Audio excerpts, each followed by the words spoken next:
What's up? I'm uploading the video from yesterday now.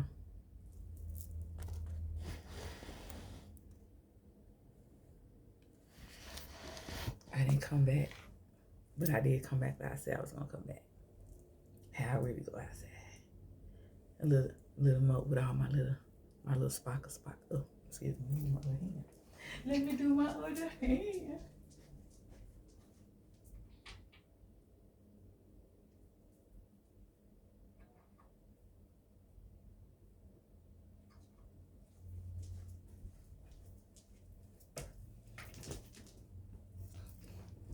This how we be. This how we be out in the world. Like this. My 9-tailed fox can't find no more. Each one purchased on a different year. Started in Chicago and where I'm at now. Yeah. This had me be outside, but not with these glasses. We have on some other glasses. My pinks. And my hair be wrapped up. I share my hair with whoever watch my video get to see me authentically. Because that's what it's about now, authenticity. Getting that spiritual energy up. This transition that's going on out in the world. You did? Oh, I got my other glasses I was telling y'all about. I got the other ones. But they turned, this was the one I want with the wide frame. These turn.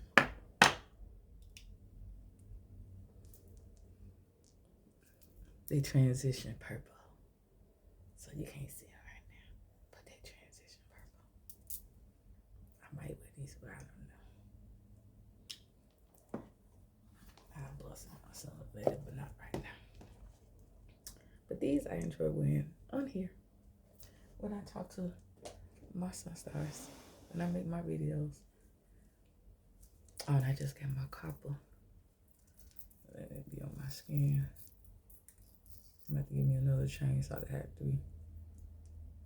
So I'm gonna get another one. This is so pretty. Thank you, sis. So these jeans. It's nice. It's pretty.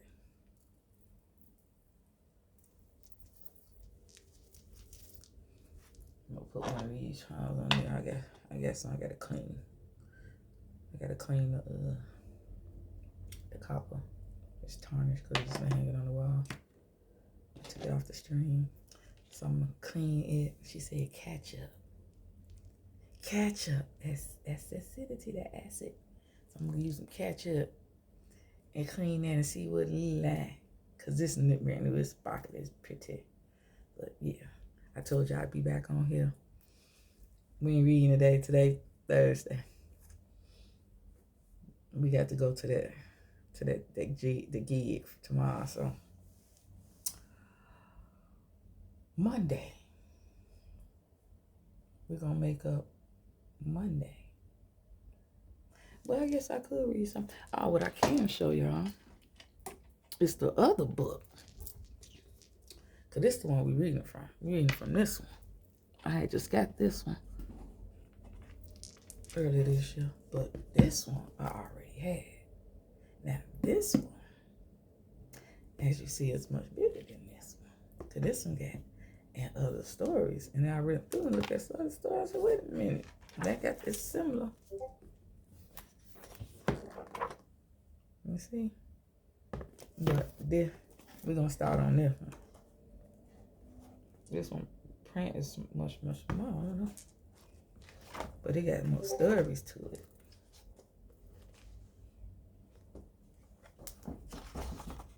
Yes. What do you want? My son didn't ask a question. I'm gonna pause this for a moment. All right, I'm back. He talking about a toy. Action figures. Anyway, this one, I don't think the other one had the introduction. It had a picture of Mr. Lewis Carroll.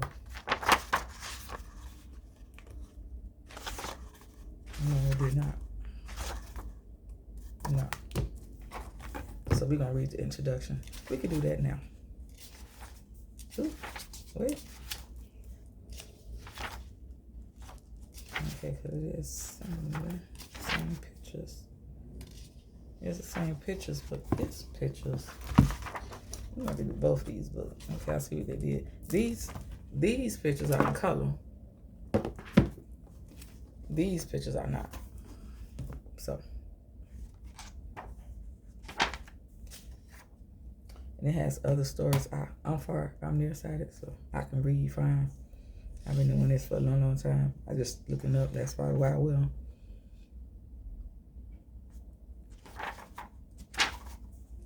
Yeah, I'll read a little couple pages here. Alice was beginning to get very tired down the rabbit hole. Let's see. We're going to compare. Alice began to get very tired sitting by her sister on the bank and having nothing to do.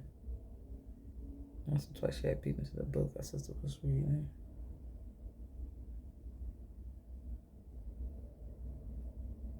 Okay, it looks like it's the same exact as it should be, but they did the photography, the illustration is different.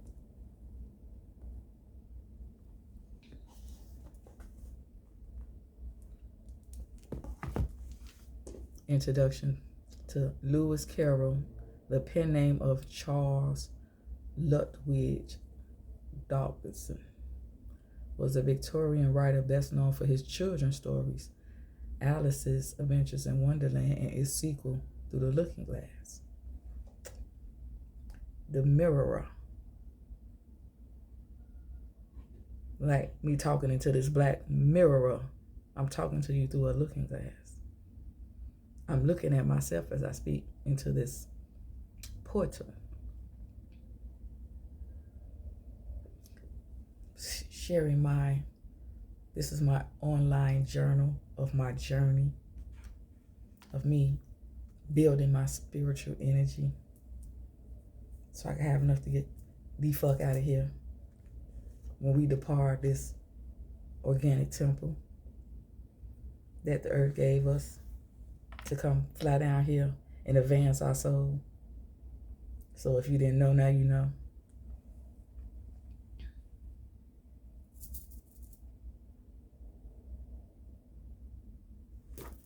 Let's share. Me married to myself. That's Emerald. The yin yang, balanced. Infinity, them double zeros, that 8. Moon. Q is Zirconia. We don't do diamonds. Amethyst. Cat eye, which you wear on that finger, on this hand. Me, right? And Lotus, her. And he, because she and he is within she. And she is he within she. The egg or the chicken. The egg was in the fucking chicken. Come on now. Let's see. The egg was in the fucking chicken. We born without eggs in us. Like I left off here with that. Don't make me do the fucking lip on your motherfucking ass. Y'all know y'all got that auntie. Who the fuck you talking to? You better straighten up your goddamn face. How many y'all probably not that many. Because, like I said, we cut from different couples. You know, what the fuck you talking about? What? Who you talking to? But you know, this how you talk to boys. You get on my goddamn face or I'll smack the fuck out of you. When you don't want to say, that's how you mama worded to you. She ain't got to say shit. She just move them lips. You know she mad because they perch up like a bird. Because snakes are birds. Snake skin, serpent, pentagram. Anyway, let's get back to this. We're going to say that for teachable. And those who want to teach themselves. Because this is a collective. The book society. Because we're going to go in there and do some things. This just intro. We just starting off with this. But the shit we really going to read, we not going to read on YouTube. You know. We might read a page or two. Like the Code of the Matrix by James Gaines, Evan Beaumont III. I'm reading that too. But I got that one. That's PDF. It was given away free in 2010. I'm reading that right now. I read that before I go to bed to myself. But I'm going to share it on Teachable in the community with the others. We're going to read together. Give you a link. You go get your own because it's on the internet. Through the Looking Glass, both of which are reprinted in this anthology. Carol was also a specialist in mathematical logic. So you didn't think he incorporated that shit in his book? An accomplished photographer and a practicing Anglican deacon. What is practicing? When you're practicing something, that means you're not adept in it. I don't practice cook. I'm a cook. I cook. I don't need your certificate to say such a thing. I'm an educator. Why? Because I have experience, over 40 years experience. I've been babysitting since I was 10. Literally by myself. Because how responsible I was.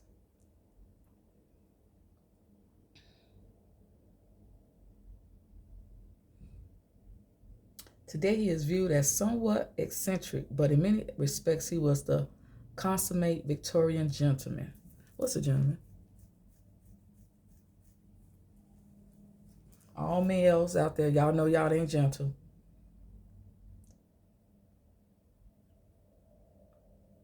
Unless you come out a certain way, come up a certain way, you're not gentle. When that testosterone hit that body, you're not gentle. And you're not a man until you enter into manhood. And we know a lot of males have not matriculated into their manhood. And that goes for women as well. You're not women. You ain't matriculated into your womanhood. You're just a female. Just like they're a male. Expound on it. You might feel some type of way. Well, who cares? I don't care. I don't. I'm sorry. I'm not concerned. I care, but I'm not concerned. Because my concentration is on myself and those who are doing what I'm doing. Working on personal development and growth. That's what we do over here. But if you need a mentor, I do that too. I'll mentor you. I have no problem with helping another. But you're going to answer 3 questions. And then I see how serious you is. Like for real. Mentorship, life coaching, what they call it, life coach, counseling, and the consultant, advisement, advisor, all that, and more. And me love math. I understood 9. Everything times 9 equals 9 a long time ago. Everything multiplied by 8 is descending. I just sit around and play with numbers. Play with things. Next is the violin. Oh, I can't wait to bring her out and start playing with her and see what my spirit does with that, what my soul does when I finally touch that beautiful instrument. Because we love the strings. Piano, drums are the first love for anybody. Because heartbeat. Anyway. Very much a product of his conservative yet simultaneously modernizing era. Yeah, because if you look at the picture, dude ain't even looking in the camera.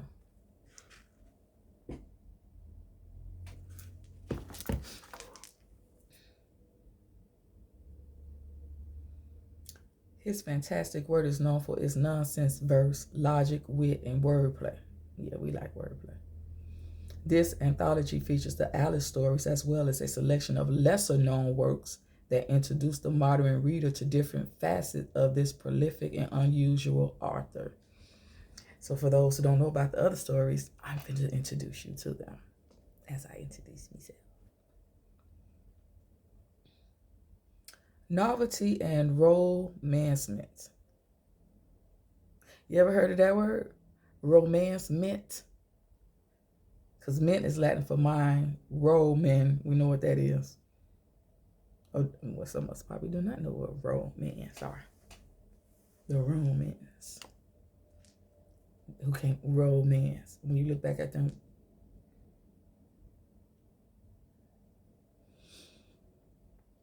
Photographer's Day Out, The Legend of Scotland, and William Vaughan Schmitz are all early short stories. These are the name of his stories. Novelty and romance myths. I can't wait for us to dive into that one. Photographer's Day Out, The Legend of Scotland and the William Vaughan Schmitz are all early short stories that provide small doses of Carroll's comic sensibilities. Love of pawns and good natured observation on the shortcomings of his fellow man. Carroll highlighted human foibles in his work, but this was very never done in a mean-spirited fashion. A Tangled Tale showcases the author's mathematical skills and love of games of logic. Finally, Sylvie and Bruno concluded reprint Carroll's little-known fairy novel, which blurs the lines between dreams and reality.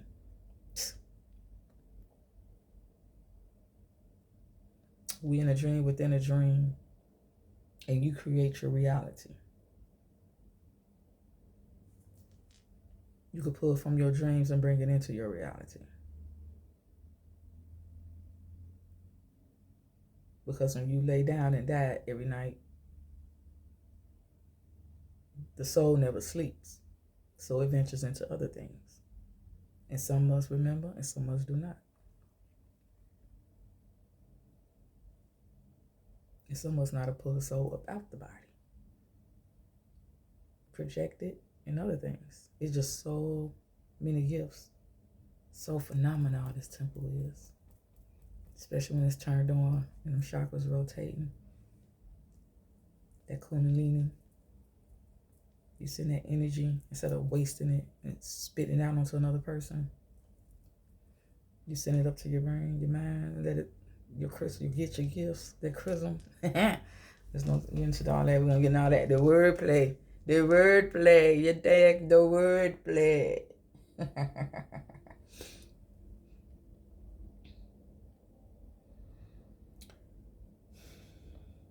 And pivots away from both Alice and Victorian novel conventions. So it's going to be totally different in the story.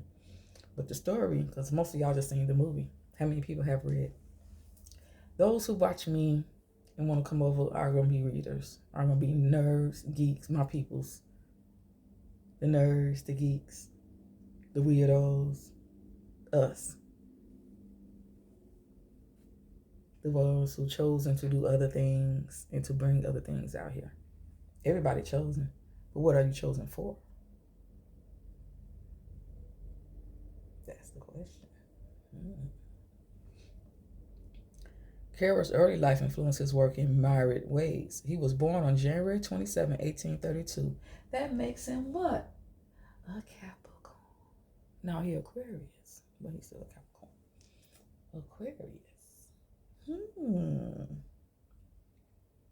He was an Aquarius. I'm reading him and we in Aquarius. 1832 in the parsonage of Dazzleberry in Cheshire. How you say that? Cheshire? Is it Cheshire? Is that where he got his name for the cat from? The men of his family usually became army officers or Church of England clergymen, and his father had taken the latter option. The elder, Charles Dodgson, is Dodgson, Dodgson, Dodgson, Dog, the D, that's the half, and then even the half a man, divided one, because it's not a full circle, has studied mathematics at Christ Church, Oxford, and could have parlayed his mathematical gift into an academic career, but he chose instead the life of a country person. The life of a country parson. Not person. Not P-E-R-S-O-N. Parson. P-A-R-S-O-N. That's a word to look up. It's my highlighter.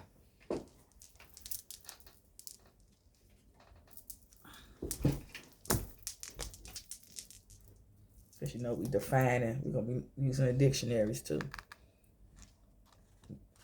I got I don't feel like picking up as big as fuck.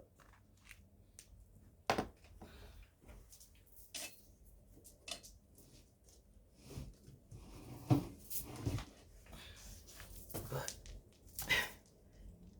yeah, we're gonna be on a bridge. We're gonna look up words. And then we're gonna use the etymology. We have an app. Where are you at, Paul?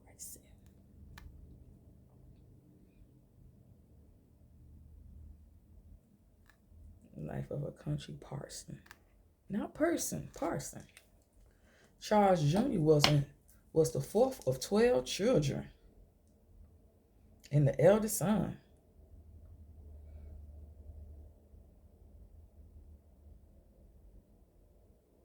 So he had 3 sisters in front of him. He suffered childhood illnesses that left him with a weak chest and deaf in one ear. In his later years, Carroll suffered from migraines and may have experienced epileptic seizures. Although tall and slim, he was not inclined to be athletic, but was proficient at key social skills of the time, such as singing, recitation, and storytelling. Duh. When he was 11, the large family moved to North Yorkshire, where they remained for the duration of his upbringing. After receiving his early education at home, the precocious boy was sent to the Richmond Grammar School. Grammar. And I bet they learned grammar.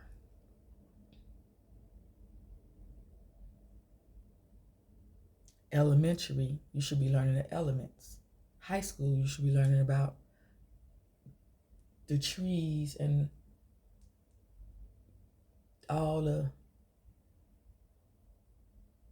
flowers that's are edible that can take you into a higher dimension within yourself. And college, well, university, the universe, that you are one. This is what education is. We don't say lessons anymore, lesson, we say studies.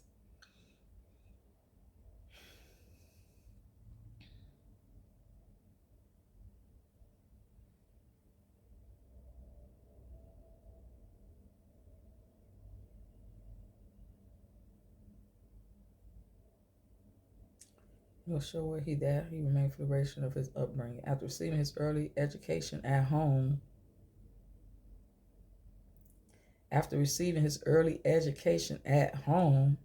the precocious boy was sent to the Richmond Grammar School and thence to the rugby school. They have a fucking rugby school. He excelled academically, especially in mathematics, but noted in his correspondence that he was not happy at school. He matriculated into his father's alma mater at Oxford in 1850. Anything with M in front of it is ma, so that means it's feminine. And pa, like patriarch. Ma, pa, we're gonna teach you how to break down these fucking words. Quit cursing yourself.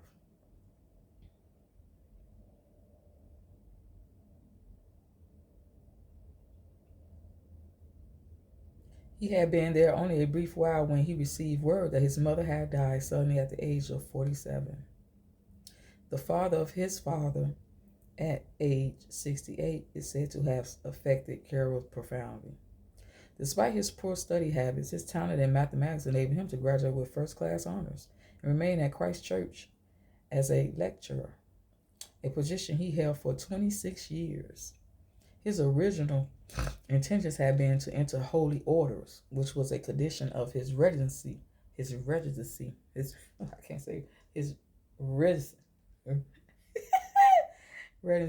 know what the fuck it is. At Christ's Church.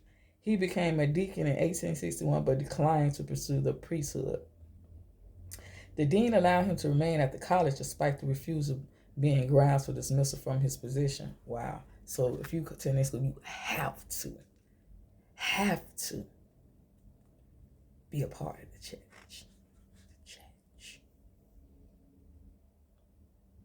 Carroll recorded in his diaries. How many men out there keep diaries? How many y'all niggas out there keeping diaries, huh? How many brothers out there got diaries? When I say brother, I'm talking to everybody with an appendage between their legs. They got 2 balls under it. I don't do the skin shit over here. I don't care what, this copper. Just like this. This what color I am. I'm copper. You see that? You see that? This what color I am. I'm copper. That's my metal.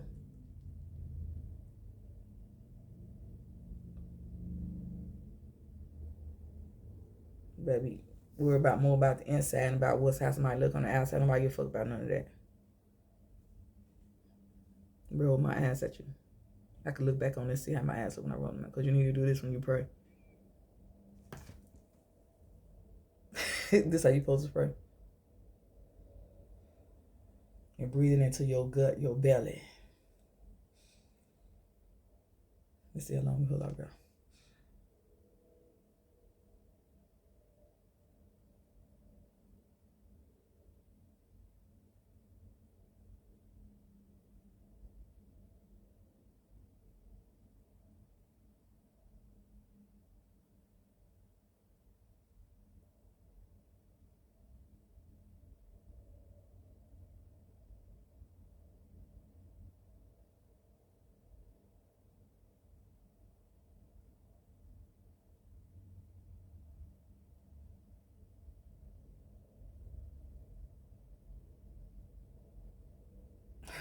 Okay.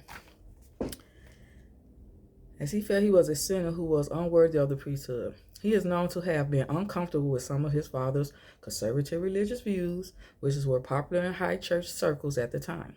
Becoming a priest would have also necessitated giving up secular pursuits that he enjoyed, such as going to the theater and taking photographs. I heard about some of them photographs. It's also possible that a crisis of faith held him back, or the stammer he struggled with, which would mysteriously disappear in the company of children, made him feel unfit to give sermons. Much of his diary from his decade of his life was destroyed by his family after his death in order to protect his reputation and the family name. So to tell that part, they said that part to say that's why. Oh, we have to destroy that because he didn't go to church. He didn't become a priest. Because what do we write in our diaries? You don't think nobody gonna read your diary when you writing in your diary? Do you?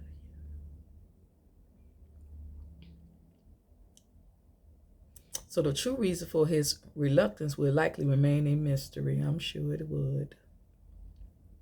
As a youth, Carroll wrote plays, poetry, and short stories for the amusement of his family. I write plays, poetry, and short stories for the amusement of myself. I just started sharing. I have a blog that I had for 14, about 13 years. Yeah, I think I started in 2011. Yeah, 13 years, because I just got the 13th anniversary email. Oh, you've been with us for 13 years. I'm very proud. I'll leave that it's in the description if you want to check out the blog. I recently made up to like 2 or 3 new poems, but I got a whole book I'm gonna publish one day. I do things because I like to share and inspire. I'm rich and wealthy already. Wealth has nothing to do with monetary or financial stance.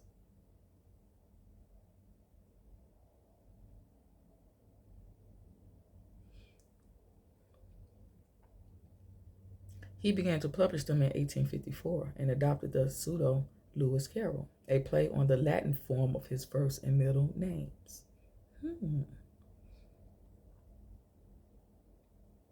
Well, Moma Bumby was given to me, just fell in my head from above one day. And I played with it and put numbers in it.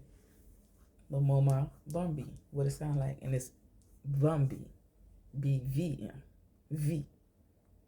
Now you, because you, and it's not even on the courthouses. Go past a courthouse in wherever you state you live in and see how they spell it, especially if it was built a couple hundred years ago.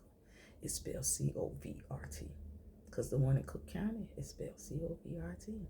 I noticed that one time when I first finally went down to the courthouse to go with someone else to visit somebody, because I've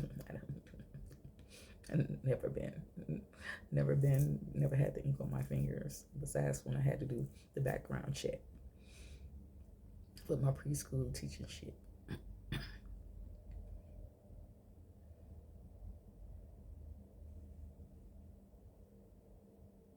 In 1856, the same year, Carroll struck up a friendship with the wife of the dean of Christ Church, Lorena Lindell, and her children, including a daughter named Alice. But we say Alice because it's Alicia in Spanish, not Alice. It's Alice. Carroll took the children on rowing trips, during which he told them stories to entertain them. He called the female protagonist of his one story Alice, and the namesake child asked him to write the story down for her. When he presented her with the manuscript in 1864, he titled it Alice Adventures Underground. Like I said, this motherfucker fell for 3 pages. She in the underground. He said underground, the underworld. We call it Wonderland. What is wonder? This is what I'm saying.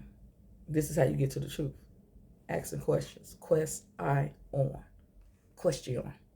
And you pronounce that ion, which is the electricity, the energy part of the goddamn word.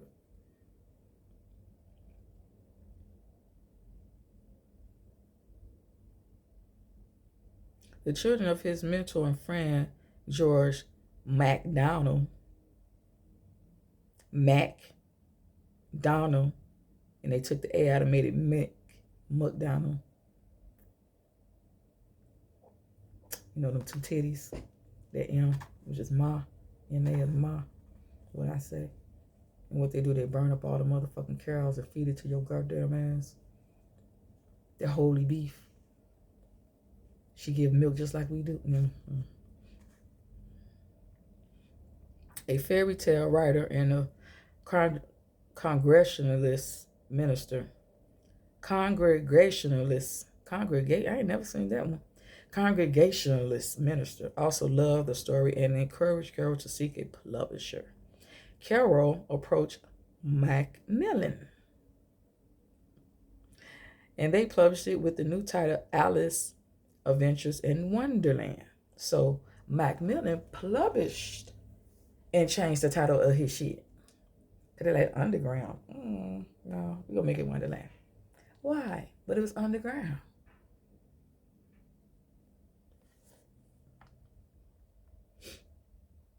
In 1865, although Carroll had illustrated the handwritten manuscript himself, the service of a professional illustrator, John Tyndall, were called upon for the published version. Alice's Adventures in Wonderland was an instant success and brought unexpected fame and fortune to Carroll. He published a sequel, Through the Looking Glass, and What Alice Found There, in 1871. So the whole title is Through the Looking Glass and What Alice Found There. But they shortened and just put Through the Looking Glass. Just like As Above, So Below. You don't know the rest of it, so you don't get it. As above, so below, so within, so without, so the soul, so the universe. Because everything that happens above happens below. But if we above, it's also below us. School. S-H-E-O-U-L. Who live down there? All type of creatures. That in that space, that ocean, sea space. because ain't no space. When you look up, you're looking down at yourself. Reflections of the stars, the children, the twinkles of the sun stars you be.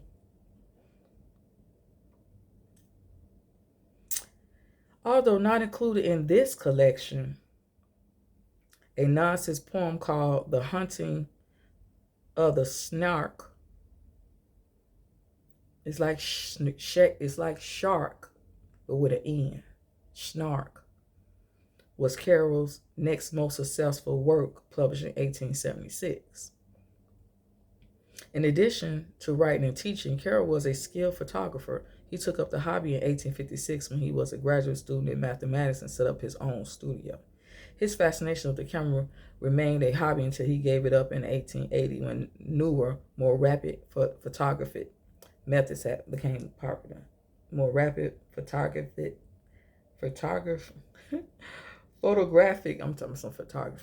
photographic methods became popular. He may have created over 3,000 images, although fewer than 1,000 survived. Yeah, we know he did. They did the mother too, right? What the mother two? Them goddamn kids, probably. Yeah. Let me stop. Carroll's status as a gentleman photographer gave him the opportunity to make portraits of well-known writers and artists of his day. He photographed Alfred, Lord Tennyson. We don't see names like this. The poet Lawrence of Great Britain, and as well as several of the pre-Raphaelites. Look this up. Got something to look up. Of several of the pre-Raphaelites. Raphaelite, Raphaelite, yeah, Raphaelite Brotherhood.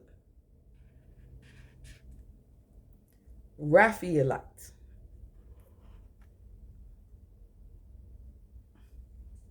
Including the painter John Everett Millais and the painter-poet Dante Gabriel Rossetti. It is fitting that he struck up a friendship with Rossetti and other pre-Raphaelites, including John Ruskin. The pre-Raphaelites' attention to detail and love of precision will have appealed to him. Their bohemian lifestyle combined with a serious work ethic and devotion to principle were fascinating anachronisms and archon. Wait a minute, hold on. Anachronisms in the era of mechanization. Although they look backward for artistic inspiration, and Carroll was certainly in the vanguard of a unique new style of writing, they could still have found common ground for discourse and affection. In addition to writing fiction, Carroll published over a dozen books on mathematics under his real name. In subfields such as logic, matrix algebra.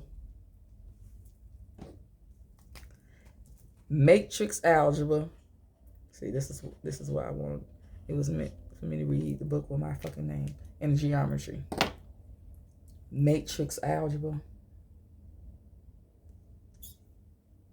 Can't make this shit up, right? He also invented word games and a variety of miscellaneous devices, rules, and measurements for uses as diverse as postage, liquor, reading in bed, electing representatives, and a nightograph for writing in the dark. Nightograph, but it's spelled with a Y, N-Y-C-O-T. No, nightograph. He did it. Carroll he created it. He also invented word games and writing miscellaneous devices. He created it. But uses at the verse as postage, liquor, reading in bed, electric representatives, and a nightograph for writing in the dark.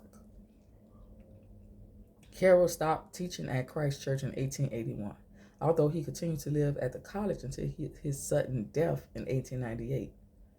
He had been healthy until a bout of influenza progressed to pneumonia, so his demise at the age of 65 was not expected.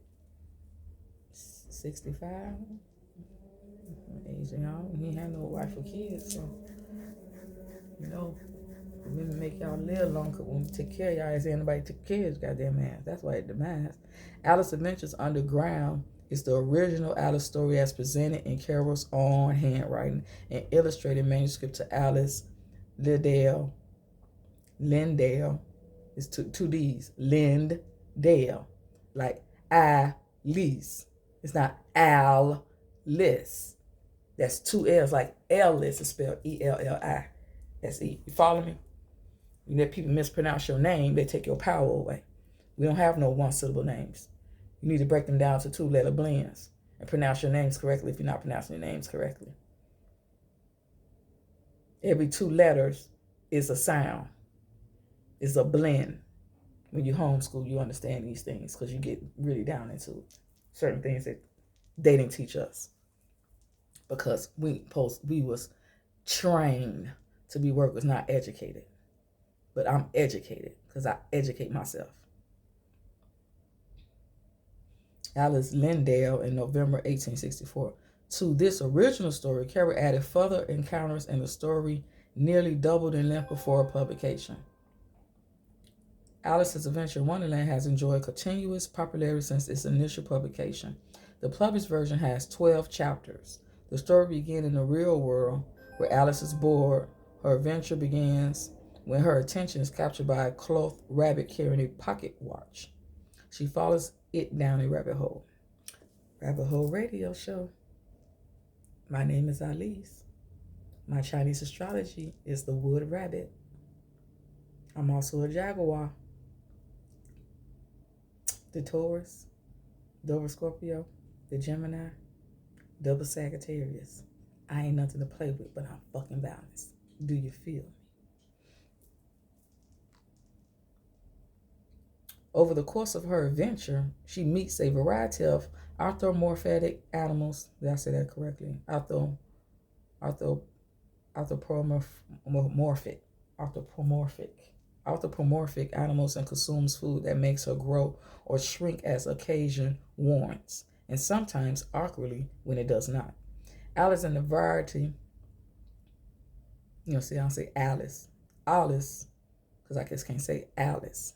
Alice and the varied denizens of Wonderland recite several poems and sing quite a few songs, both skills considered essential for the Victorian child. Carol's characteristic puns, wordplay, logic puzzles, and riddles, why is it raving like a writing desk, are featured throughout. Oh, okay, that's what he was doing.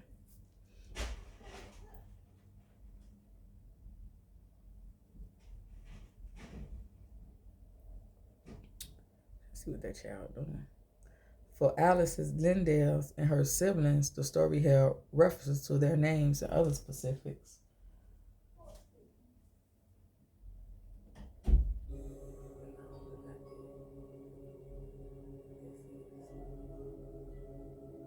Let me see. I got 32 more minutes to watch, so I could upload. They ain't find no problem, so. Oh, that makes sense. The other child, the other eldest here. I knew the something wasn't sounding right. Let me pause and see what's going on. Let me be right back. All right, I'm back. Then they're playing. Brothers being brothers, but that's what's up. Where was I?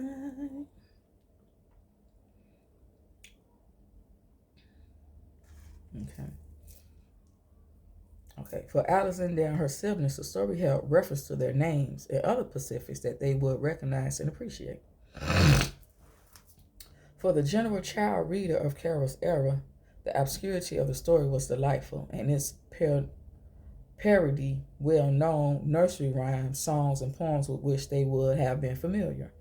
Alice, even though she grows very big at times, is still a child and stands up to adults who behave in a silly manner. By the time its sequel was published, the book was already becoming a classic of children's literature. It has remained continuously in print and has been translated into nearly 100 languages.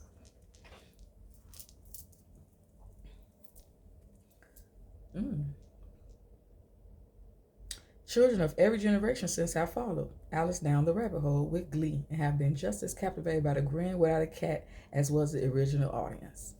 I don't have a cat, but I have cats. Let me show you one.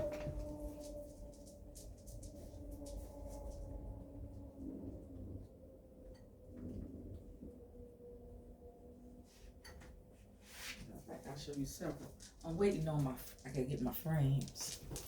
Like I showed in my last one, I showed Miss Good Afternoon. I mean Good Evening, Good Afternoon, and Good Night. That's on the wall. That has been with me for a while. But these are my other cats. I gotta get my frames in post. So I love cats. And I want a black one.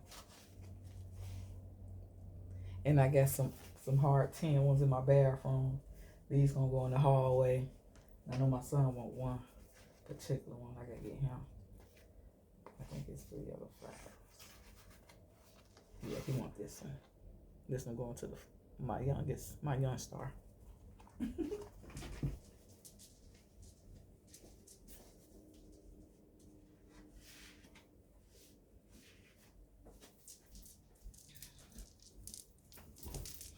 But yeah. And Alice means noble. Know what your name means. Because it's an energy that each word carries. And your name is a bunch of words in one. Sound. With sounds and vibrations and energy attached to it. Like mine is Alice Lefei. It's wing again. I made the S sound, put it on the end. Wing at the ends. I moved my last letter, my first letter to the last, because I can. And plus, that ain't my last name. That's the last name my grandma had from somebody else. So it ain't my last name. It's the given name. My name is Moma Bumby. Miss Butterfly, in effect. Miss Peachy, Peaches, Peaches. Them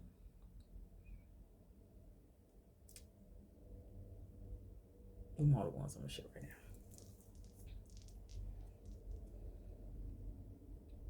Where did we leave them? Now it's down to be and have been just as captivated by the grand without a cat as was without a cat as was its original audience. The cleverness of the wordplay and the memorable cast of characters have a timeless appeal. And they made 3 movies off of it? But yeah, I think maybe more cartoons. Even children who are no longer subjected to moralizing Victorian nursery rhymes in the vein of against idleness and mischief see the humor in its parody. How doeth the little crocodile? Adults from Carol's day to the present have been just as captivated by the stories. There is no shame in reading and enjoying children's books as an adult. Shown the fuck not, as you see. Because we all children. You just have to become adept. A lot of y'all are neophytes. Look it up, find out what it means. Then some of you are initiates, as I once was. A long time ago, I initiated myself into it. You know, the secrets. Initiate. And then you become adept, adopt. About things. And what that really means. Because everything is wordplay out here today. And that's the whole point of this. Me doing something I enjoy doing it and doing it with others. Sharing. Because it's that time and I was told to get my ass on the interconnectional network and put the word out what mama fucking said. And mama said what mama said. And she said when they come around with that motherfucking water, let them know what the fuck it is, because it's about to go down. You know, that water, what water is? Knowledge. And it's clear. It's the only thing that lacks color. Black and white is a color. And they always been together. So you can stop that stupid ass shit too. But some of y'all, you just trapped in your shell. It's a prison for you. This is just a beautiful shell for me, my temple. I honor it and I take care of it so I can stay and get here and let my soul grow. You know? You know. But Carol had invested Alice's with references and symbolism that only the adult reader can even begin to notice or grasp, of course. As one might expect, there is a liberal use of mathematical symbols and logic. And this is why we're going to read it. And this is the first time I'm reading this, by the way. I had this book. I haven't read it. Just like I haven't read that one. Like I said, I decided to read it online and share my journey. This is my online journal. Everything you see is me. You go into the post, what will later be called a community once I get my community up. Since I can't go live, so I record and then I post. But I could go live on Twitch. Rabbit hole radio shit. That's my hangover there. We're not recording that right now. We should have, but today ain't recording day. Monday, Wednesdays, Fridays recording days on Twitch, but we ain't made it regular. We just post it, cause that's what, so we can do what we say, cause we don't lie to ourselves.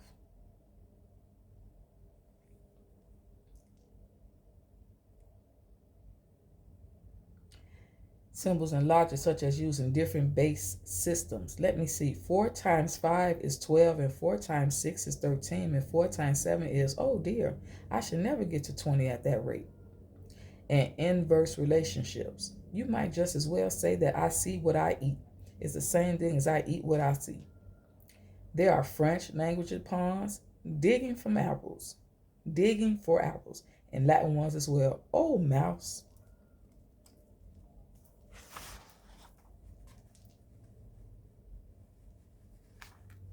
They may have been caught by contemporary school children, but will be more likely to have been noticed by adults. Critical, historical, and political references are likewise plentiful. The Queen of Hearts' insistence that the white rose in her garden be painted red is a reference to the War of the Roses. Many theories have been floated about Alice in Wonderland's political allegory, from the mice as representing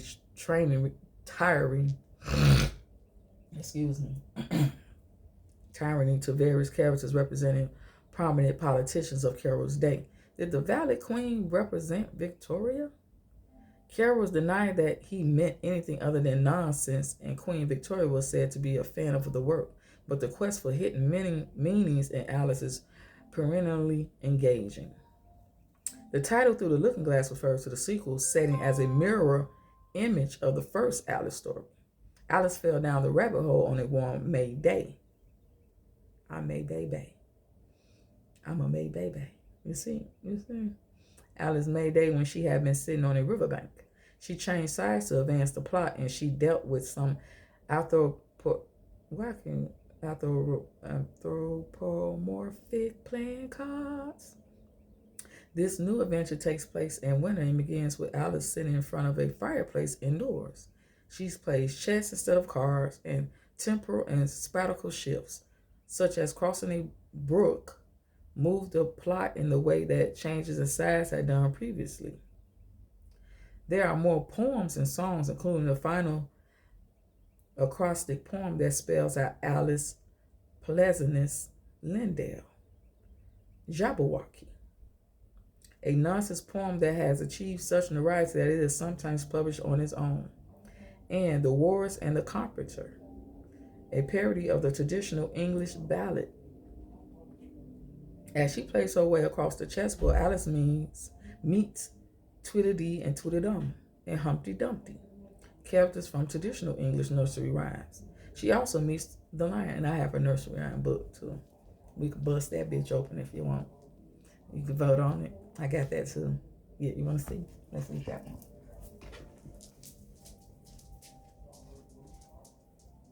Matter of fact, I got two.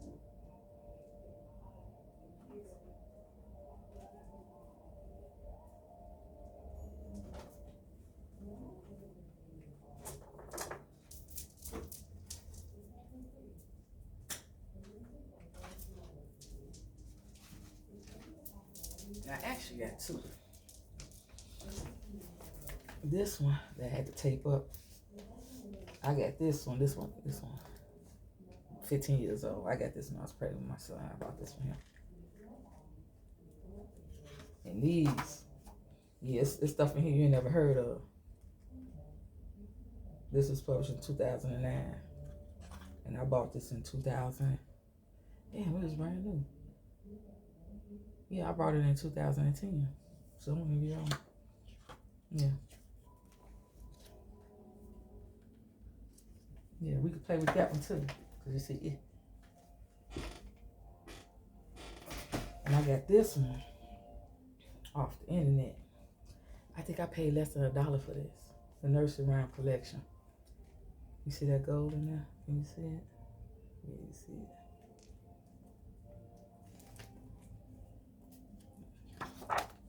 I bought this for him too. But then I don't because I don't want to mess it up. Yeah. They make nursery rhymes, but it's deeper meaning in these things. Trust me. Trust the fuck. Like, who eating at the table? A boy or girl? This egghead, the owl standing above, a mouse over it, birds, the sheep, the cat, the teapot, and some pigs. You see? Let's finish this up. We damn near done. Because I could finish doing what I was doing. Because this is impromptu. That's how supposed to just jump on. We don't plan nothing. We come on. We plan every Wednesday. Read from the book. And since we doing this for yesterday. Because we ended up doing something else and then we passed out. We took a nap. It's tight. Our body wanted us to rest, so we rest. And last week, I had a migraine. And I post that. And I apologize. Because my flow. But for me to been on the internet, I created my page over a year ago. Ooh, excuse me. But I've been posting since October. And I already got over 100 videos. I think I'm doing really good. As of sharing.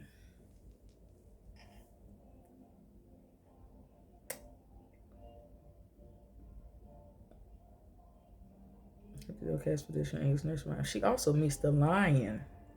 The lion. It sounds like it is, not what it's spelled. Lion. Symbolizing England. And the unicorn. And if you pay attention to that emblem of the lion and the unicorn in England, the fucking unicorn got a chain around his neck. And the unicorn represents the hippopotamus. And what the hippopotamus is, it represents some other shit because it lives on earth and in water. Check it. We just throwing tidbits out there, just some shit to think on. We're not finna get too far into nothing.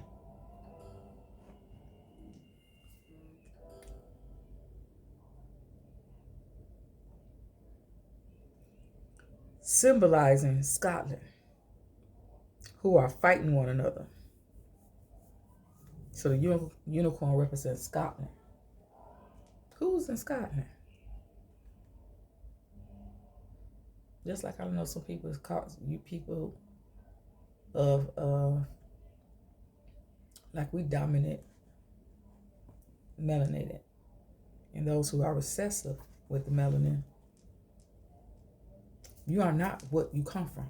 I'm not a Chicagoan. I'm not a United Statesman. I'm not an American. My soul is not from down here.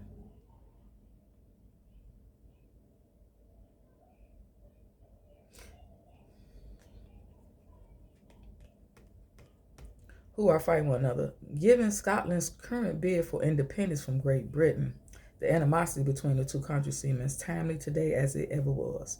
The parade of nonsense and nursery characters makes Through the Looking Glass as much fun for children as Alice in Wonderland. But adult readers may find the idea that life is but a dream to be a more wistful commentary on morality. Of course, we're immortal, some of us. We're immortal. Fast. The cells regenerate. What is regeneration? Do I look like I've been down here for 50 fucking years? When you look at me,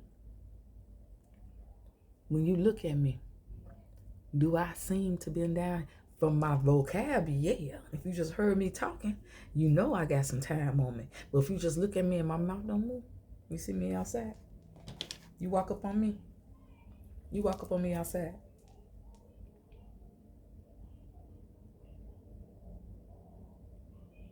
Would you say, ooh, she been down here half a century. Age ain't got no look. But maturity the fuck does. I'm a mature motherfucker. Indeed. I'm an adult and I'm an adept. God damn it. I'm a mother, a sister, and a grandmama. I'm grand and great. Mo ma bumby. Mo mama. And I like a bumblebee. I stain your ass and with some sweet honey on it. Then you make them damn lips. What the fuck I tell you? I told you to sit your motherfucking ass down. And you grab motherfucking pinch their ass. Sit the fuck down, Fox. That's how we wanted to do kids when I was at the damn school. Sit your motherfucking bad ass down. Hard-headed little motherfucker, you. Let me stop. See, I love me. I have fun, and that's what I want to show others. Be true to you and have fun with yourself. Because they got us fucked up out here. And that shit is over with. Pluto say that shit over with. Hey, what's up?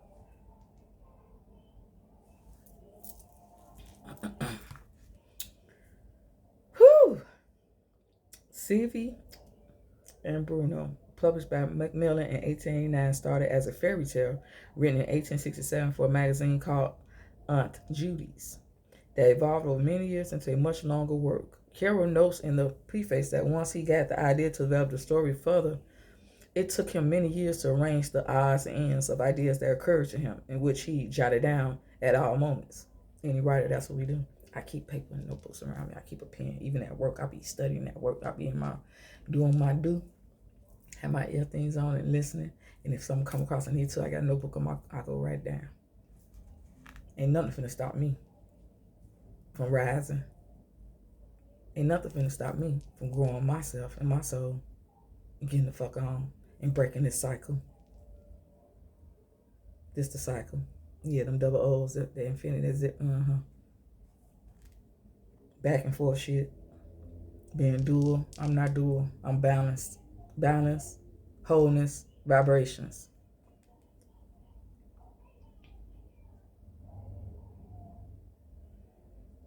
He playfully termed these fragments literature, not literature, literature, L-I-T-T-E-R, literature.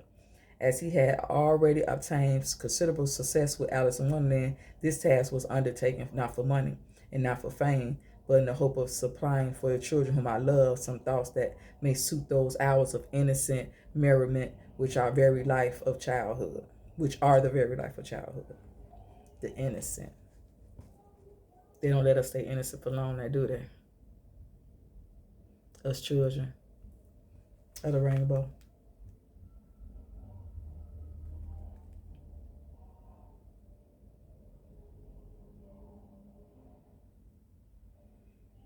Indeed, together with his denouncement, C.V. and Bruno concluded and released in 1893, this is the last novel Carroll was published in his lifetime. Never as popular as Alice's stories, it quickly faded into obscurity. Its chief failing, other than its prodigious length, was a work of fantasy aimed at children, was that it was so entirely different from Carroll's earlier work. Carroll pointed out that since the Alice stories were complete, his objective was to write something entirely new and original. In this, he succeeded, but readers wanted more Alice-style works. That's the thing with people. You get them something and they want you to stay like that. You can't stop a person from progressing. You don't supposed to stop other people from progressing. That's the thing with relationships. You want a partnership, not a relationship, because you in your own boat, you are a ship. They're in their own boat, they are a ship, and y'all tired taking y'all the same way. Then y'all enjoy whatever y'all do on the course of the current that you flying, you riding on. And if they go the other way, bye, see you later. Wish you well. Arrivederci, sayonara, everything that you say. But if you're trying to change them from how they are to be like what you want to be, then you're stuck in their growth and your own. Peep that shit. Grow yourself. Be a whole person before you try to be with another person. Be the other half. You born with your twin. We born a couple. You see feminine on the outside, my masculine's inside, and I balanced it. I balanced my twin. And then I am a twin. As far as the stardust that popped in my fucking face when I came down here. You did? The gym. Yeah. You know, we special. There's so many of us in the industry. I said, nah. And my twin, born on my birthday with me, her last name Hill. And my grandma's last name Hill. And I made that at that.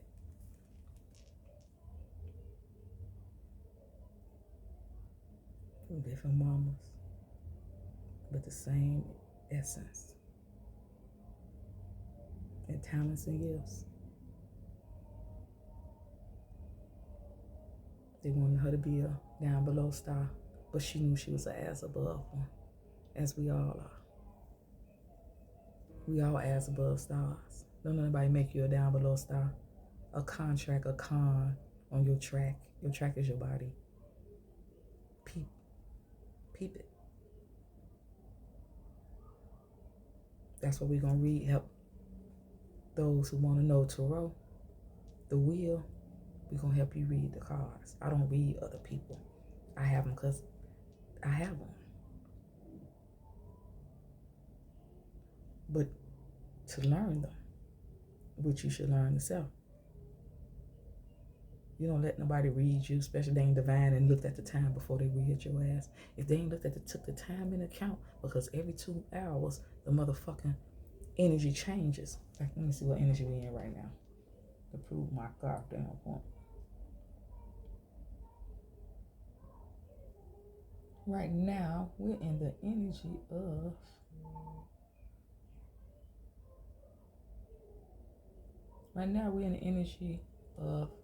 Mercury.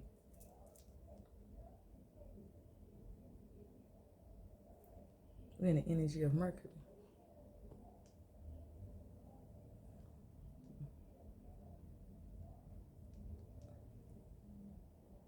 We're in the energy of Mercury. You see that? 1, Mercury to 6:53. At 6:53, then we're going to Venus. Then 7:55, we're going to the moon. Then 8:53, we're going to Jupiter. Then 9:51, we're going to 8:53, we're going to Saturn. 9:51, we're going to Jupiter. And 10:49, we're going to Mars. And at 11:47, we're going to the sun. So that's 1, 2, 3, 4, 5, 6, 7. 7 plus 7 is 14, which equals 28. So it's not a complete hour. It's like an hour. Because we end with the sun and we started with Jupiter at 7:32. It started with, we was in Jupiter. So we're just going off of what today. So if they don't take into account, you don't even know what energy is in that they're speaking from. It's so much deeper. That's what I'm saying. divinity. And this app, for those who like to know, is planetary times. You get your chart. You got all type of things on personalities and shit you can read on yourself.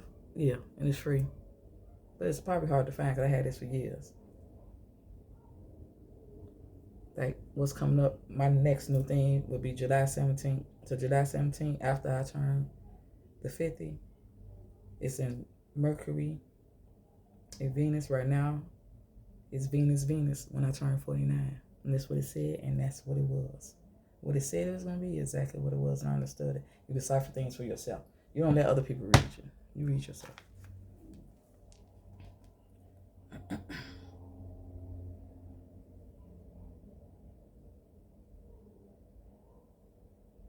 No, we gonna say.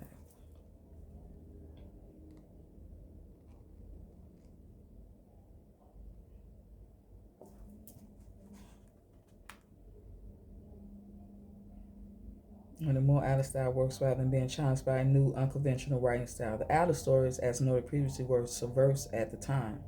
They're not amoral or immoral. They were not the typical Victorian vehicle for teaching conventional moral lessons to children.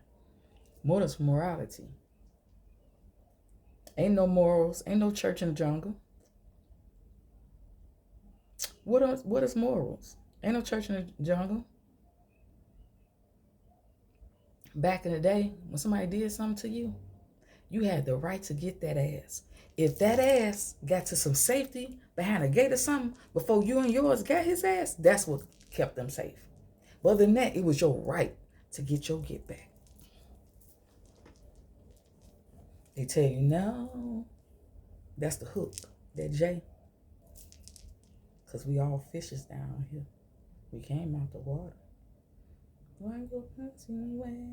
Why you got that wet? Licky that juice. Likewise, the fairies, Sylvie and Bruno, and the lovers, Arthur and Morel, so there was fairies, and Arthur and Morel discuss important social issues of their day, including philosophy and religion, and exhibit altruism and courage. But the narrative is more fluid than straightforward, and the morality is presented in a loose and disjointed manner that appealed more to fellow writers like James Joyce than to Victorian readers. Rigidly conventional sensibilities. Carroll stated that he was self-consciously trying to strip away the patterning typical of a Victorian novel. Given Carroll's penchant for literary experimentation, it would have been interesting to see what else he would have produced had he lived longer. Ironically, the novel seemed to not have gotten a footing with later readers because its clouding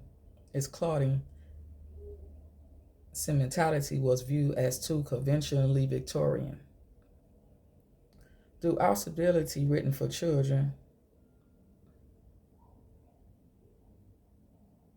Sylvie and Bruno had much to engage the adult reader. It is set in two worlds, one similar to Victorian Britain and the other fairyland. And fairyland is another world. There are fairies. If it's a word for it, it exists. The thing down here, they take truth and throw bullshit on top of it and stir it up and feed it to you. So you have to learn to decode and decipher. The only way you can do that is to understand the language. You speak it and don't understand it, so you curse yourself.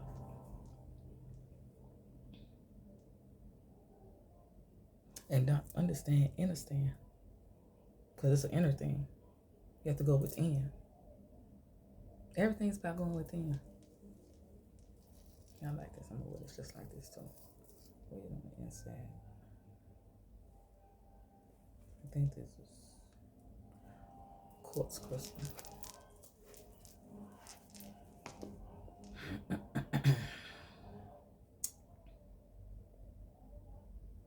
Some characters are human, other fairy folk who can appear in different guises.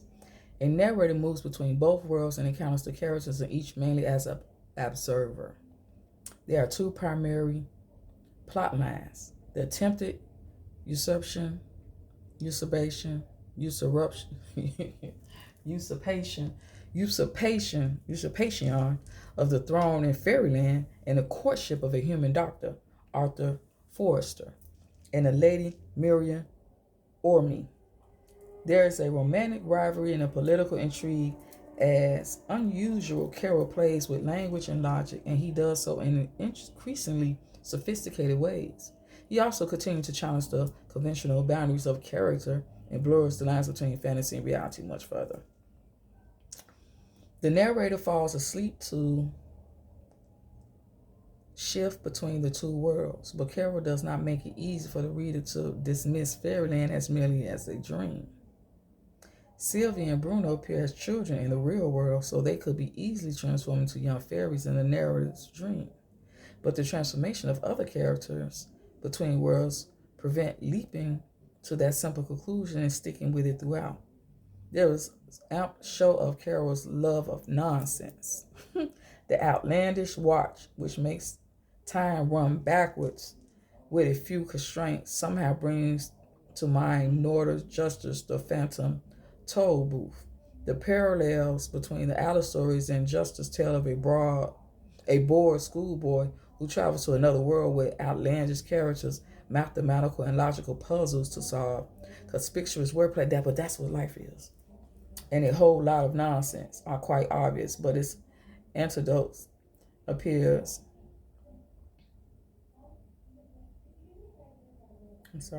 Antecedents appear in Sylvia and Bruno's as well. But that's the whole point of storytelling. You're trying to guess what somebody else had in their mind when they wrote those words. Because my wordplay crazy. Before I get off of here, when I finish this, you better finish this. I got another page and a half. I'm going to read a poem and then I'm going to shut it down. Because it's been over an hour.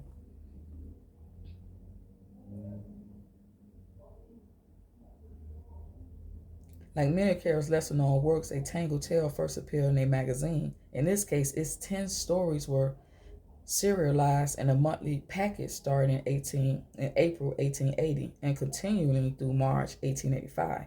It was subsequently printed in book form by Macmillan in 1886 with illustrations by Arthur B. Frost. Each tale or knot in Carroll's parlays presented a mathematical problem to be solved by the reader. When Carroll revealed the solution to each knot in a later issue, he will refer by name to readers who sent in answers, sometimes to their jargon. In the internet age, working out a solution to a word problem, sending your answers by mail and having to wait months to find out if you were correct and possibly publicly called out by the author if you were wrong seems incredibly quaint. But guess what? That's crazy that they say that, because my comment is for questions, not for your comment. I'm the commentary. This is a radio show. We talk. I'm the commentary. I'm the commentator. I'll give commentary on foolishness and fuckery here at Rabbit Hole Radio Show. Now, at the other page, the Divine Mind have Collective Book Society, which will be moved over to Teachable for the community, so we can do what we're going to do up in there that I already set up the framework from, and whoever come in going to help me finish it off, because I would like input from others. That's what makes a collective community. Everybody puts their hand in on it, and it's a sharing going on. Not trying to live off nobody, trying to help everybody grow. You did? That's what I'm on.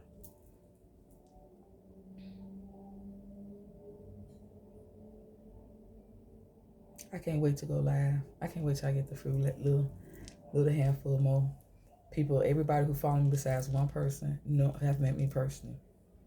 One person only out of the 36, 35 have met me personally and subscribed.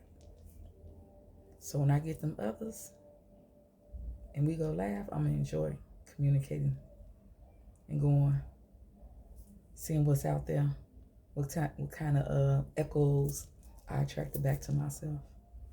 Where your mind at, where your soul at, where your spirit at. And if you come in here playing with me, where I'm going to get at and how I get in and get in and get in. You might just do it just to fucking play with me. And I'm going to play back and I'm going to have a smile on my face and I eat your ass like din din.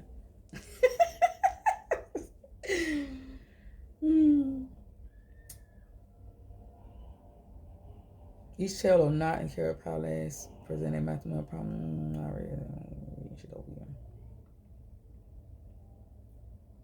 But because they remind us that Lewis Carroll was a trained mathematician first and a writer second, his logical side might appear to be repressing his so-called nonsense. So he was working from the right and the left side, which means he merged the two and created what he created. So that's the whole point, the balance. Yeah, remember, you split. All you women, then when you was pregnant and that line was in the middle of your baby, that in the middle of your belly, then you know that you're split in half. Yeah, ponder on that. Because I always wonder, what is this line? Why don't it really come out when your belly starts to grow? And that dark line down there just stretches out and it's thick. Y'all know what I'm talking about, who ain't been pregnant. You carry the baby to full term. That line that go down our belly, you split in half. Because why this side is controlled by this side, and this side is controlled by this side. Inside your crisscross. We mostly all dominated right-handed here. It's my right hand, left. We right-handed. But I've been doing stuff with my left hand. I brushed my teeth for the last 7 months since I think October. Like in October, I started brushing my left hand. So they say you create more brains, stems, and cells. You create, like I said, it's a magnificent motherfucking organic machinery right here. You gotta learn how to turn it on. Because you're gonna need it when you leave out of it. This one. Because you got several. More shit to get into later. But here's infinity for both numbers and words were given free reign. Novelty and Romancement is an early short story published in a Train magazine in October 1856, which prefigures the theme of disillusionment at things not being what they seem, exactly, especially now, which appears in later works such as The Thought Through the Looking Glass and What She Found. The story comes across as humorous thanks to Carroll's tendency to write his protagonists as politely unaware of their shortcomings. Let's read this like we in England. His mediocrity poets and philosophers of middling intelligence are certain the world will someday appreciate their genius, giving them license to feel self-righteously aggrieved in the meantime. This tale protagonist laments not only his own lack of success in literary endeavors, but also the unwarranted, as he sees it, obscurity of his genius. Uncle, a man unable to recognize the unconnected writing. He admires for this avant-garde prose style. It's really a language textbook. The visible uncle foreshadows the protagonist's own obtuseness and misinterpreting a sign. In a sign, he sees what he wants to seize, what he longs for, and on some level feels his deserve as a man with poetic sensibility. At last, on closer inspection, the portmanteau word, another trademark of Carroll's, is not what it is first appeared. As a reader, we can laugh at the hubris of the Hamlet's fellow's presumptions that the world was fulfilling his pretensions. Yet on a deeper level, the story evokes a melancholy that things are never what they seem, and we are always destined to be disappointed. If you have no expectations, you can have no disappointments. Carroll did not live to follow the Continental Ferry photograph hoax made famous by Sir Arthur Conan Doyle, but he had done so, they would have undoubtedly struck a chord with him. The Victorians wanted to believe in fairies and spirits because they suited blackened world of industrialization and urbanization, and Darwinism and evolution was rapidly losing its romance and mystery. This little story is iconic to its era and emblematic of Carroll's work, so it offers the modern reader a glimpse into Carroll's as a Victorian mind.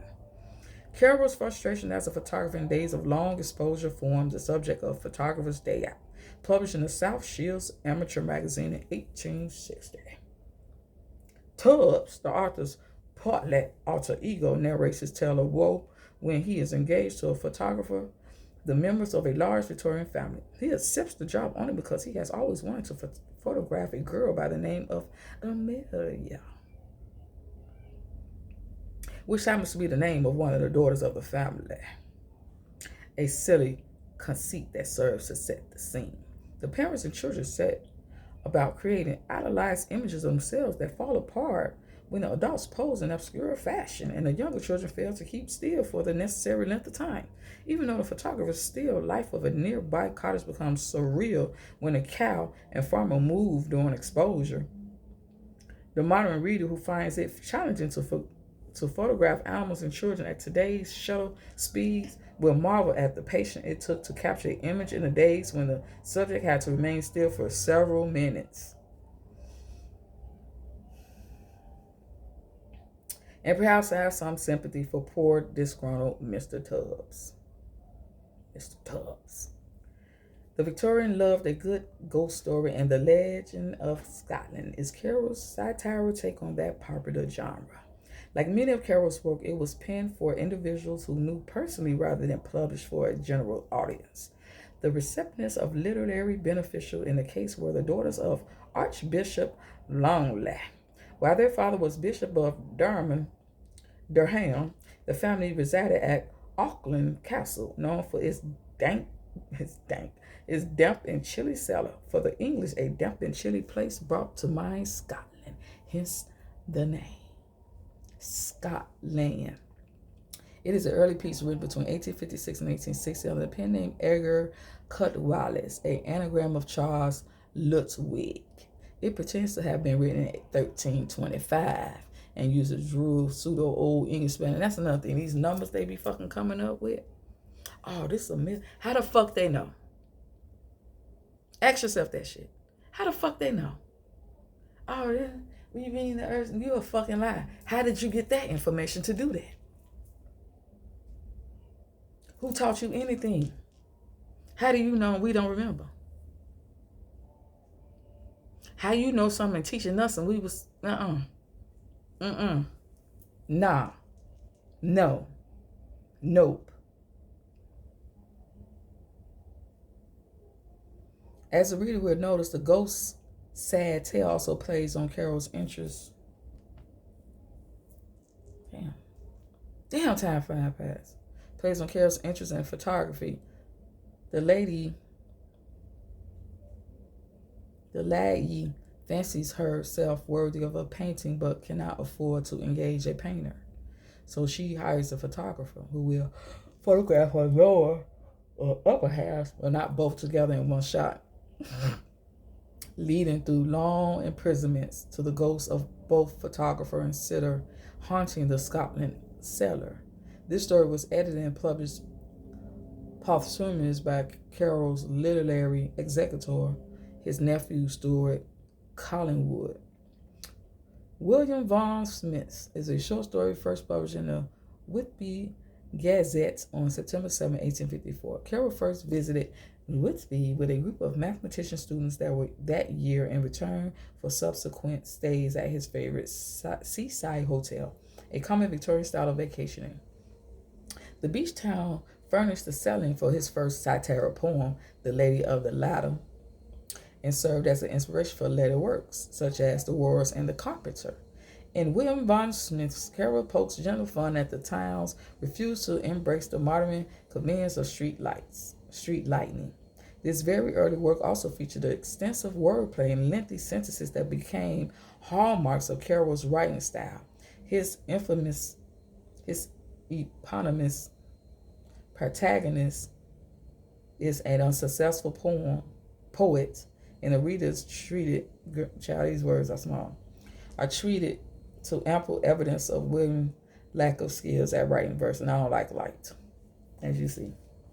I could turn that one on, but we almost done. And I'm going to read a poem and then shut it down, because I got things to do. Continue my upload and then study. And eat me something right quick. Can't eat too late. So still up. I swear reading makes me sleepy. And I wasn't even tired. I guess it just makes me yawn. Readers treat to ample evidence of William's lack of skill at writing verse.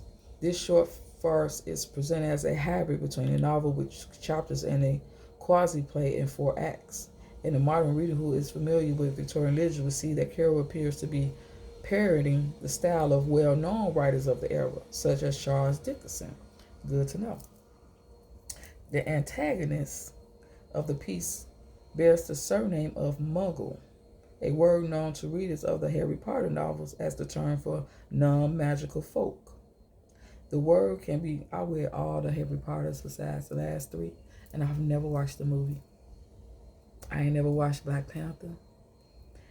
I ain't even watched the goddamn Super Bowl shit, but I know all about that shit. Mustard, when he said mustard, why Heinz Mustard and stole that? Why they got a commercial spraying out mustard with some hand my skin folk with tattoo? What? MUSTER, assemble. Yeah. Cause that genius wordplay, the way the messages on top of messages and underlined with a message, you got it or you didn't get it. That's the fucking way it is. That symbolism, that nigga, he ain't playing at all.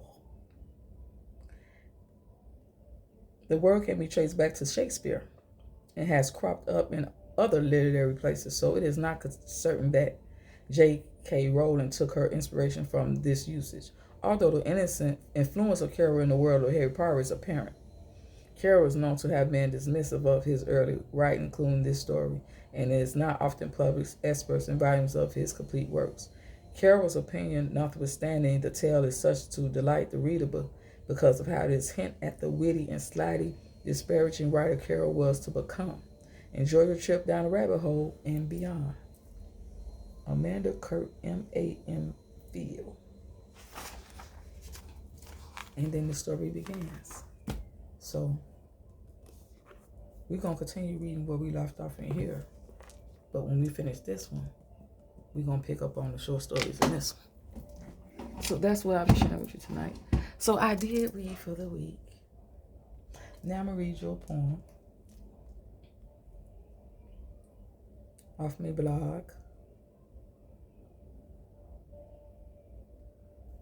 I can't see.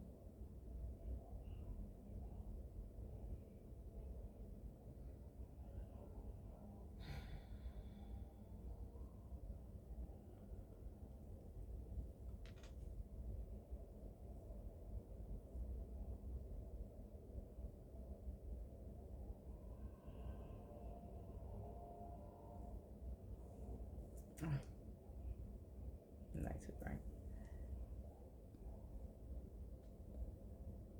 Miss Butterfly in Effect. That's how you know it's me. CASWAINGN.wordpress.com is in the description. I can't take that first one off. They say freeze. I won't. It just highlighting. I won't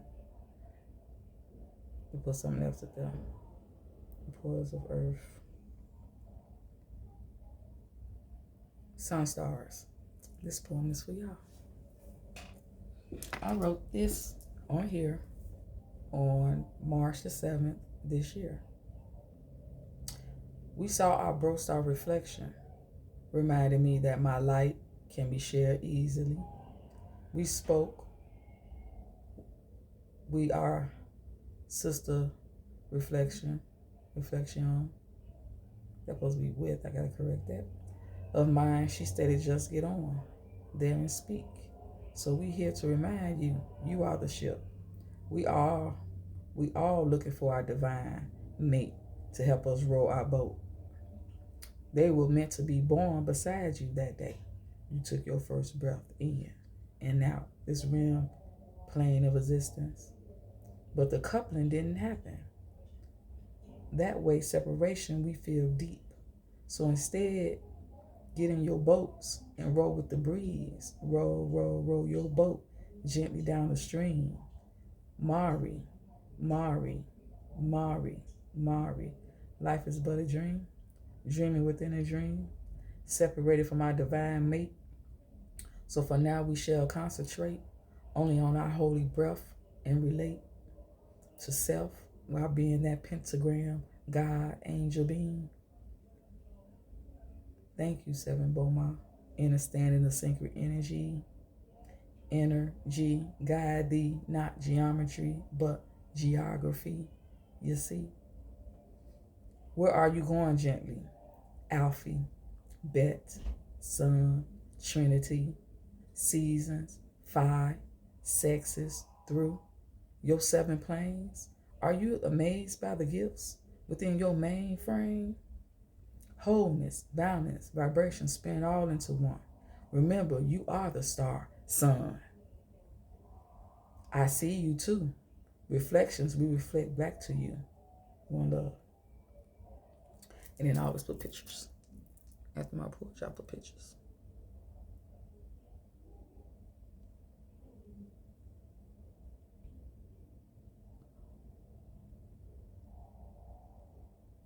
So you want to see more in detail? You go on the page and like if you like. All right.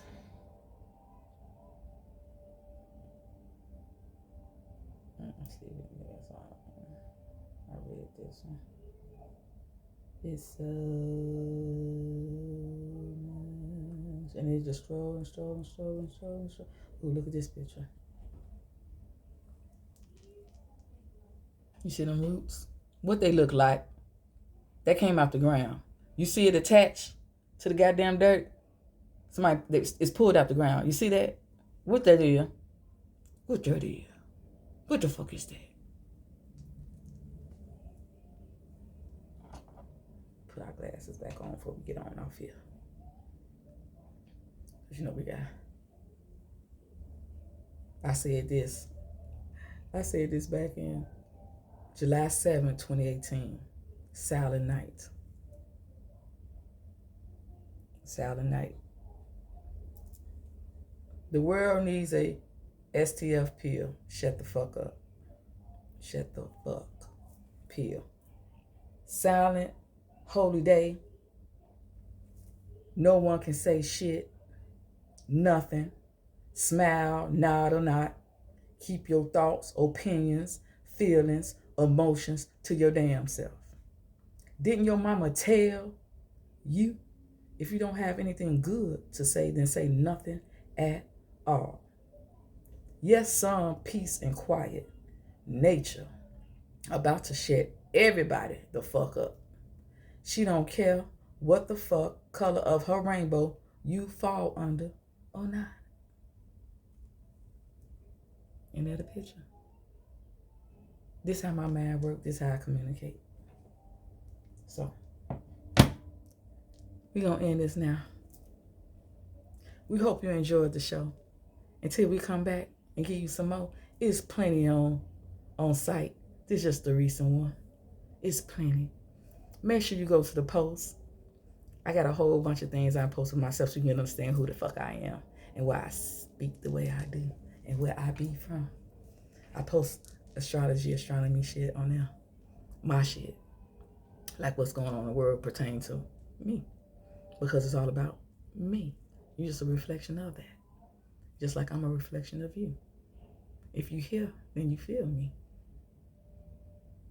And if you don't feel me, don't be here. You see how easy that is? If you don't feel it, don't be. Bye. All right, sun stars. We'll catch you at another. We'll be back on here next week. Most likely Monday. Won't take care of a couple things, but I see you Monday. The last day of the month of March. Because we officially in springtime now. We officially in spring. Y'all take it easy. Have a good night. As I say, good morning, because the sun is about to set. So, good morning and good night. Oh, it didn't stop there. Did I just take a picture of myself? I think I just took a picture of myself instead of stopping the camera. But, good night.